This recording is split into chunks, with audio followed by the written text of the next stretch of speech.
Friends, good morning all of you. जैसे कि पिछले वीडियो में मैंने आपको बीसीए फाइनल ईयर के न्यूमेरिकल मेथड जो हमारा सब्जेक्ट है उसके सिलेबस के बारे में आप लोगों को बताया था। आपके 5 मिनट्स हैं, ठीक है, और 5 मिनट्स में मैंने आपको कहा था कि हम जो स्टार्ट करेंगे वो है यूनिट 2।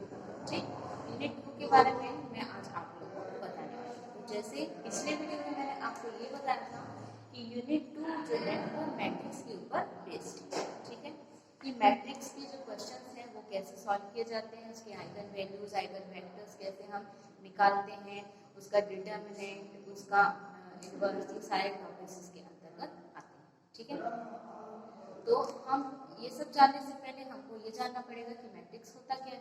ठीक, तो हम पहले ये जानेंगे कि क्या है मैट्रिक्स। तो आइए देखते हैं। तो मैट्रिक्स क्या होता है? एक आयताकार संरचना होती है जिसमें एलिमेंट जो है वो रो और कॉलम के रूप में होते हैं। ठीक है, रो और कॉलम कहने का मतलब क्या होता है? रो मतलब ऐसी वाली लाइन, ठीक है, जैसे हम क्या कहते हैं, रो। ठीक, और ये जो ऐसी लाइन्स होती हैं उसे हम कहते हैं कॉलम्स।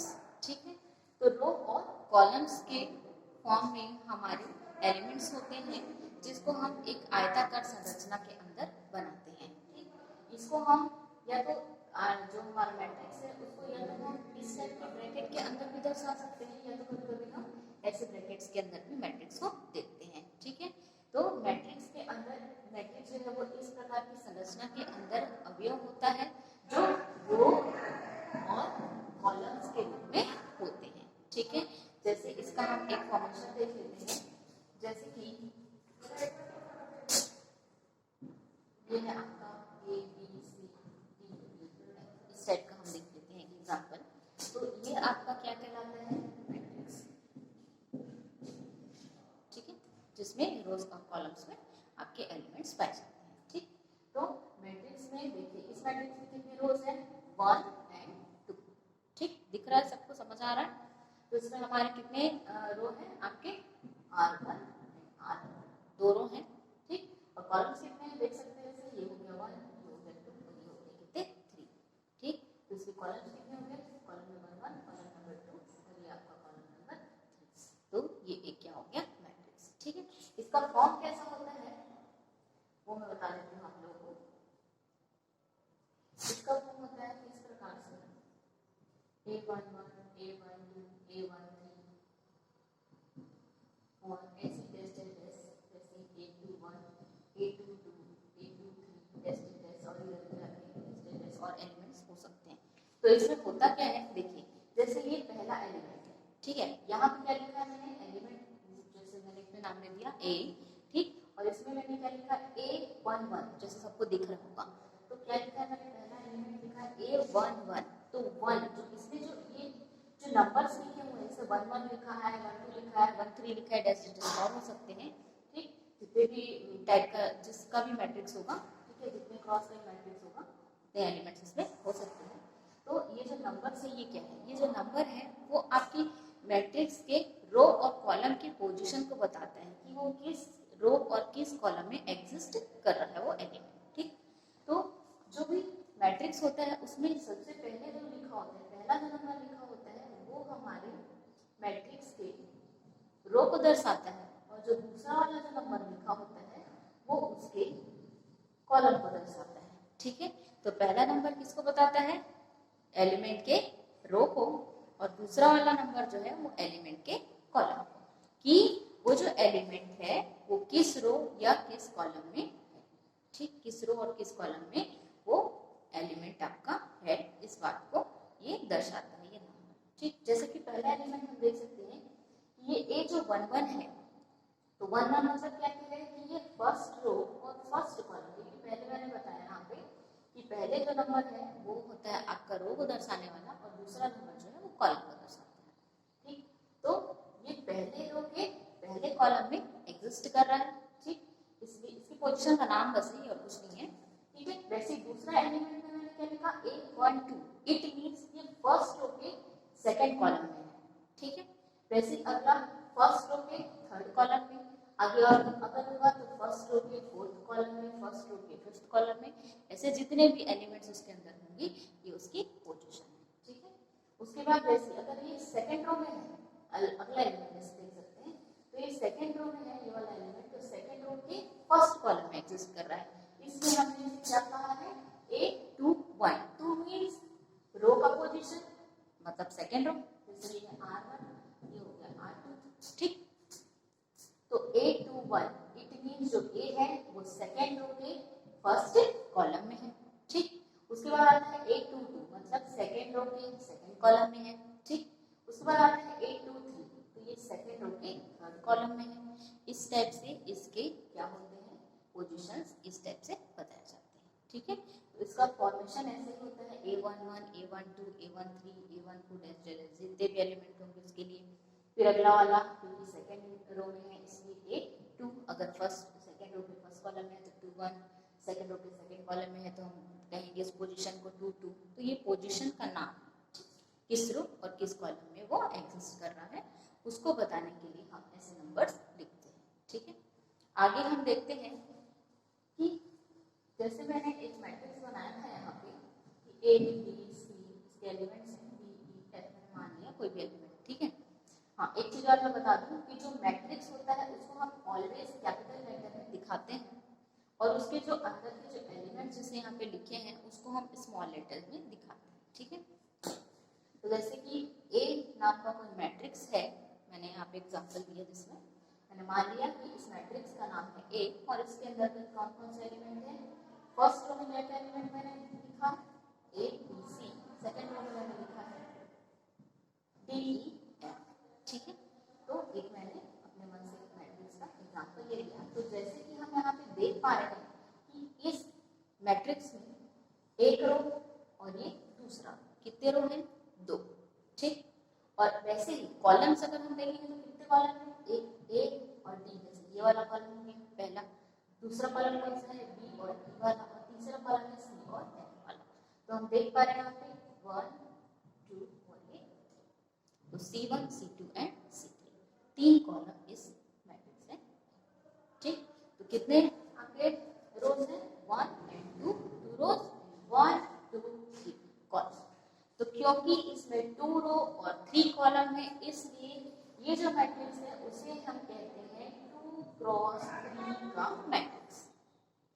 ये जो नंबर है साइड में लिखा होता है मैट्रिक्स, ये नहीं लिखा है तो हम अपने मन से समझ जाते हैं, इसको देखकर समझेंगे कि उसमें कितने रो हैं और कितने कॉलम्स हैं टोटली, ठीक है। उसको उसके हिसाब से हम जानते हैं पहला नंबर जो जैसे मैंने पहले बताया ऑलवेज रो को बताता है और दूसरा वाला कॉलम को बताता है, ठीक है।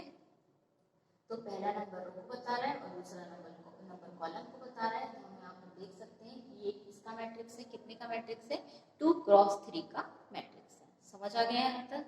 तो मैंने एक एग्जांपल आपको मैट्रिक्स का बताया, अगर इसमें कोई भी डाउट है आपको तो आप मुझसे पूछ सकते हैं।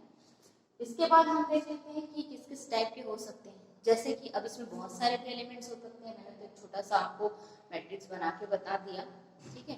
तो बहुत सारे एलिमेंट जितने भी मतलब जितने भी क्रॉस का मैट्रिक्स हो सकता है, ठीक है। पहला आपका रो का नंबर को बताता है और दूसरा आपके कॉलम के नंबर को बताता है। तो ऐसे बहुत सारे एलिमेंट्स हैं, हमें नहीं पता, अगर हम मान लेते हैं कि इसमें कितने रोज हैं n रो हैं और कॉलम कितने हैं m कॉलम्स हैं, तो हम उसको कह देंगे कि n क्रॉस n का मैट्रिक्स है। मतलब कितने का वो मैट्रिक्स है, अगर उसको हमको बताना हो तो हम कैसे बताएंगे m क्रॉस n। अगर 2 क्रॉस 2 का है मतलब कि 2 रो और 2 कॉलम है तो उसको हम कहेंगे 2 क्रॉस 2 का मैट्रिक्स। अगर 2 रो है और 1 कॉलम है तो 2 क्रॉस 1 हो जाएगा, ठीक। इस टाइप से हम उसको बताते हैं कि कितने का मैट्रिक्स है, ठीक। इसके बाद आते हैं हम इसके टाइप्स को थोड़ा देखते हैं, जानने की कोशिश करते हैं कि इसमें और क्या क्या होता है, थोड़ा सा देखते हैं इसको।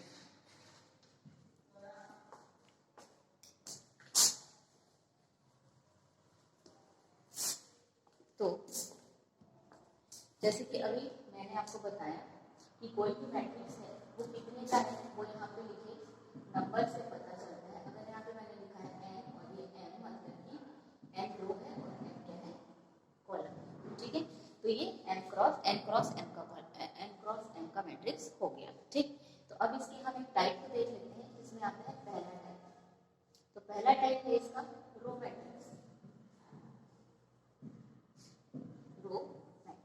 ठीक है। रो मैट्रिक्स में क्या होता है कि आपके पास केवल एक ही रो है और कॉलम कितने भी हो चल जाएगा। अगर एक ही रो है मतलब किस टाइप का मैट्रिक्स समझ सकते हो, 1 क्रॉस m टाइप का मैट्रिक्स। मींस आपका रो एक ही होना चाहिए, कॉलम चाहे जितने भी हो, ठीक है। तो सिर्फ एक रो वाला मैट्रिक्स जो है वो कहलाता है आपका रो मैट्रिक्स। जैसे कि एक एग्जांपल देख सकते हैं 2 3 4, ठीक। रो कितने हैं इसमें जैसा देख सकते हैं, एक ही रो है, ठीक है। कॉलम कितने हैं 1 2 3, तो ये कितने क्रॉस कितने का मैट्रिक्स हो गया, 1 क्रॉस 3 का मैट्रिक्स, ठीक है। क्योंकि इसमें केवल एक ही रो है इसलिए हम इसे कहते हैं रो मैट्रिक्स। क्या कहेंगे, रो मैट्रिक्स, ठीक है। वैसे ही दूसरा टाइप आपका आ जाता है कॉलम मैट्रिक्स, कॉलम मैट्रिक्स, ठीक है। तो जैसे रो मैट्रिक्स में क्या होता था, एक रो और जितने भी कॉलम्स हो सकते थे, वैसे ही कॉलम मैट्रिक्स में क्या होता है, एक कॉलम होगा और जितने भी रो की संख्या जितनी भी हो सकती है। तो ये किस टाइप का मैट्रिक्स होगा, कॉलम क्योंकि एक है और कॉलम को हम सेकंड नंबर जो होता है वो हमारे कॉलम को दिखाता है, फर्स्ट रो को। तो रो कितने भी हो तो हम मान लेते हैं n रो है हम मान लेते हैं, और कॉलम कितने होने चाहिए, एक, तो हम इसे लिख देते हैं 1। तो n क्रॉस 1 टाइप का जो मैट्रिक्स होता है वो कहलाता है आपका कॉलम मैट्रिक्स। तो जैसे कि एक एग्जांपल लिख लेते हैं 1 2 3, सिंपली एक एग्जांपल यहां पे लिख लेते हैं 1 2 और 3, ठीक। देख रहे हैं यहाँ पे कितने कॉलम है, एक ही कॉलम है सिंगल कॉलम, और कितने 1 2 3, तो ये कितने का मैट्रिक्स हो गया 3 क्रॉस 1 का, ठीक। तो ये हो गया आपके रो मैट्रिक्स और कॉलम मैट्रिक्स, जिसमें एक ही रो होता है। फिर से मैं बता देती हूँ आपको, जिसमें केवल एक रो वो क्या होगा आपका रो मैट्रिक्स, जिसमें केवल एक कॉलम, ठीक है, वो क्या होगा आपका कॉलम मैट्रिक्स।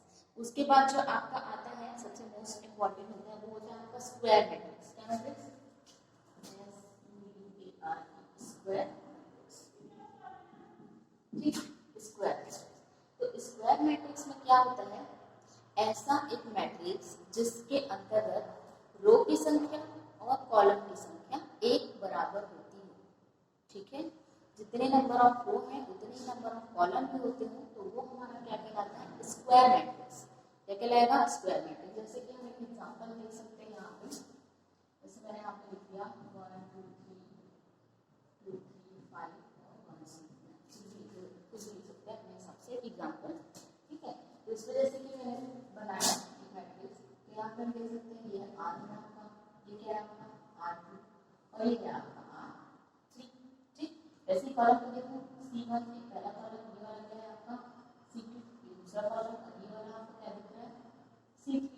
तो जैसे कि यहाँ पे दिख रहा है आपको कि रो भी कितने हैं आपके 3 और कॉलम भी कितने हैं आपके 3, तो 3 रो एंड 3 कॉलम, ठीक।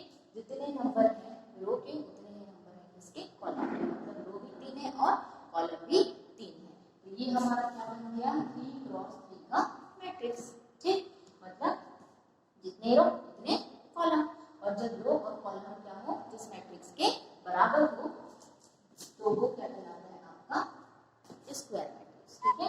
तो जिस मैट्रिक्स में रो और कॉलम की संख्या क्या हो एक बराबर हो वो क्या कहलाता है आपका स्क्वायर मैट्रिक्स कहलाता है, ठीक। मैं आपको केवल इम्पोर्टेंट टाइप ऑफ मैट्रिक्स बता रही हूँ जो आपके इस जो यूनिट है उस पर यूज होने वाले हैं।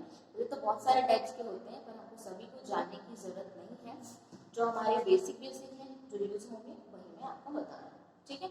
उसके बाद आपका एक और इम्पोर्टेंट मैट्रिक्स आता है जिसका नाम है आइडेंटिटी मैट्रिक्स, या फिर उसको हम कहते हैं यूनिक मैट्रिक्स, ठीक है।